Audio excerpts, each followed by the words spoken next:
그리고 성인과 학생을 같이 가르치는 경우가 있어요. 원칙적으로 같은 공간에 수업하는 건 불가능합니다. 안녕하십니까. 제 이름은 윤인철이고 세무사이자 행정사입니다. 오늘은 학원법에 대해서 알아보는 두 번째 시간으로 학원의 교습 내용에 대해서 한번 살펴보도록 하겠습니다. 뭘 가르쳐야 학원인가? 뭐 아무거나 가르친다고 다 학원은 아니고요. 법에는 저번 시간도 설명을 드렸는데 지식, 기술, 예능을 가르쳐야 학원이랍니다. 근데 지식이 뭐고 기술이 뭐고 예능이 뭔지를 대략은 알겠는데 막상 따지고 보면 좀 애매한 경우가 있죠. 일단 이제 체육이 어떻게 되느냐가 있는데 요거는 체육은 제외된 걸로 보는 게 맞다는 법제처의 유권 해석이 있으니까 일단 체육은 뺍시다. 체육은 빼고, 왜냐면은 뒤에 가서 보겠지만 학교에서 체육을 가르치지만 일단 체육은 학원법상 학원이 아닙니다. 아니 그럼 태권도 학원은 뭐냐? 태권도 학원은 맞는데 학원법상 학원이 아니라 다른 법에 적용을 받거나 적용을 안 받거나 이런 겁니다. 지식, 기술, 예능이 아닌데도 상급 학교 진학 컨설팅. 저도 사실 애 때문에 이거 되게 비싸던데. 하여간 요즘은 대학교 시험만큼 대학교 원서 쓰는 게 어려워서 이거 컨설팅 많이 받으시죠. 요것도 학원에 집어넣어놨습니다. 독서실도 학원에 들어갑니다. 아무것도 가르치지 않지만 하여간 독서실도 학원에 들어갑니다. 지식, 기술, 예능을 가르쳐야 학원인데 독서실에서는 가르치는 사람이 아무도 없는데 뭐 하여튼 그럼에도 불구하고 독서실은 들어갑니다. 원격, 요즘 뭐 인터넷 시대니까요. 왜냐 그러면 굳이 이걸 써놓은 이유가 뭐냐 그러면은 학원법이 옛날에 기본적으로 교실에서 가르치는 걸 기준으로 만들어 놨기 때문에 요거를 포함한다는 정의가 따로 들어가는 거예요. 학원법상 학원은 크게 봐서 두 가지 카테고리로 나눠집니다. 학교 교육과 교습학원이라는 게 있고 평생 직업 교육학원이라는 게 있는데, 기본적으로 위에 있는 거는 국영수를 비롯해서 입시 이런 거랑 관련되는 거 학생들 하면은 학교 교육과고요. 그 나머지 그러니까 성인이 취미로 배우거나 내지는 실업계 고등학생들이 배울 만한 것들 있잖아요. 자동차 정비라든지 컴퓨터, 웹 디자인 뭐 이런 거는 다 아마 요 밑으로 들어가는 게 되겠죠. 그래서 이걸 굳이 나누는데 실제로 보면은 이 학교 교과 교습 학원이라는 거 있잖아요. 이게 우리가 흔히 알고 있는 학원이기도 학원이와 학원에 대한 거의 대부분의 규제는 여기다 집중하고 이 밑에 쪽은 규제가 그렇게까지 강하지는 않습니다. 그래서 학교 교과 교습 학원이냐 평생 직업 교육 학원이냐 약간 설왕설래가 있을 여지를 차단하기 위해서 유아는 만 3세 이상입니다. 만 3세 이상이거나 장애인이거나 특수교육 있죠. 이거죠. 핵심은 초중고, 특히 중고죠. 초중고 학생한테 가르치면은 직업교육을 제외하고 실업계 학생들도 있으니까 초중고 학생 대상은 다 학교 교과 교습학원이다. 학교 교과 교습학원이라고 보고 그냥 입시학원이라고 보셔도 큰 상관이 없습니다. 근데 아까 체육은 빠진다고 그랬잖아요. 그래서 그 법제처가 유권 해석을 할 때 체육 입시학원은 입시인데 뭐로 보냐 했더니 지식, 기술, 예능이 먼저고 그 안에서 교과냐 평생 직업이냐를 가르기 때문에 체육은 예능이 아니라고 그랬죠. 그래서 거기서 앞단에서 빠지기 때문에 얘는 특이하게 입시 학원이지만 학교 교과 교습 학원이 아닙니다. 그다음에 학교 교과 교습 학원을 좀 더 세분화하면은 뭐 이렇게 쭉 나눠지는데 요거는 사실은 다른데 중요한 게 아니고요. 요 단가 나중에 이야기하겠지만 교습비를 결정할 때 요 과목 종목에 따라 가지고 나누게 되기 때문에 그것 때문에 이제 단가가 차이가 납니다. 여기 보면은 예능에 음악, 미술, 무용은 있는데 무용이 제 기억에 최대 무용과 있는 학교가 대학이 있었던 것 같은데 그렇죠? 무용은 예능이라고 그래야 되나 예술이라고 그래야 되나 체육이라고 그래야 되나 예술이 좀 더 가까운가? 하여튼 무용은 학원인데 체육은 학원이 아니다. 학원법상 학원이 아니다. 그래서 이 또 논쟁이 되는 게 저기 스터디 카페 이게 판례가 최근에 났어요. 스터디 카페가 처음에 생겼을 때 굉장히 독서실 하시는 사장님들이 반발이 심했습니다. 당연한 게 학원에 분류해 보면은 독서실 같은 경우에는 학교 교과 교습학원 여기가 규제가 심하다고 그랬잖아요. 그러니까 입시 학원에 준해 가지고 본다 그랬거든요. 그러니까 단가 규제를 받습니다 기본적으로.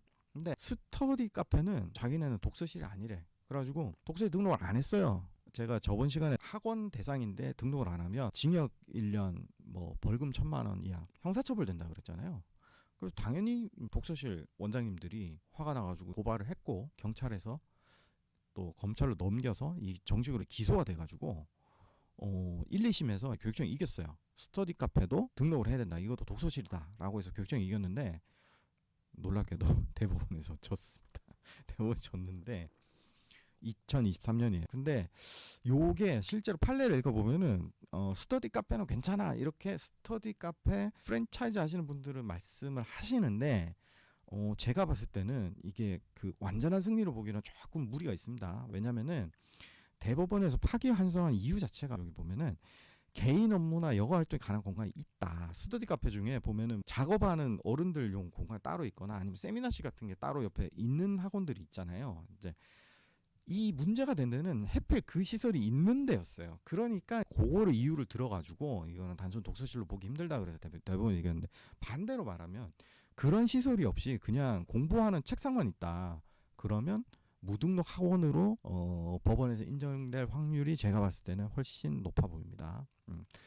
근데 독서실 학원업 등록이 대상이 되면은 꼭 나쁜 것만 있냐? 그거는 아니고 부가가치세는 면세를 해주니까 스터디 카페 같은 경우 이제 부가가치세를 납부하죠. 그러면은 부가세도 면제해 준다는데 왜 굳이 스터디 카페는 전과자 될 위험을 무릅쓰고 이렇게 하나? 물론 그 사장님들은 프랜차이즈 대표들이 괜찮다고 이야기하니까 믿고 하시지만 까지 신뢰할 만한 의견은 아니에요. 좀 리스크 있습니다. 하여간 그렇게까지 안 할 이유가 뭐냐면은 첫째로는 학교 교과 교습학원이라고 쓰고 입시학원이라고 그랬잖아요. 입시학원은 심야학습 규제를 받아요. 뭐 서울시 조례기는 합니다만은 서울시 조례 기준으로 설명드릴게요. 근데 다른 지방도 거의 뭐 대동소이합니다.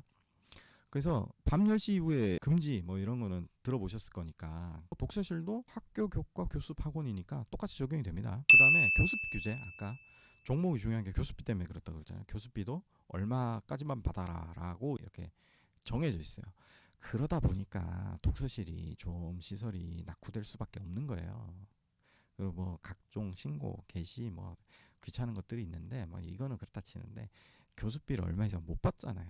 근데 스터디 카페라 부가세를 내는 대신에 시설을 되게 고급지게 해서 들어오잖아요. 그러면 교습비 규제를 학원이 아니면은 안 받는단 말이에요. 자기 마음대로 하니까 독서실 원장님 입장에서는 아니 이거 뭐 시설 투자를 따라가자니 교습비를 못 올리고 이거대로 하면은 이게 또 위법 소지가 있고 여러 가지로 불만이 많으실 수밖에 없겠죠. 그리고 성인과 학생을 같이 가르치는 경우가 있어요.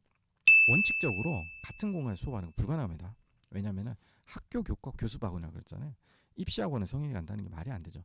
예외적으로 성인도 입시를 할 수 있으니까 뭐 그런 경우 예외는 있지만 기본적으로 교육부 입장이 성인은 평생교육시설에서 공부를 하고 학생은 교과 교습학원으로 가고 이렇게 가르마를 타는 게 기본 입장이기 때문에 같이 하는 게 불가능합니다. 그래서 같이 수업하는 것보다 이런 경우가 있어요. 보면은 방송 댄스도 특히 중고등학생들한테 가르치면은 이거 그 예능이잖아요. 심지어 대학도 요새는 이런 걸로 뽑는 데가 있으니까 이런 거 하면은 학원법상 등록 대상입니다. 그리고 단가 규제 다 똑같이 받아요. 그래서 방송 댄스 춤추는 방을 만들어서 저녁에 학생들이 와가지고 입시반에서 열심히 연습을 합니다. 근데 낮에는 쓸 사람이 없어. 놀아. 그래서 성인 대상 취미반을 모집했어요.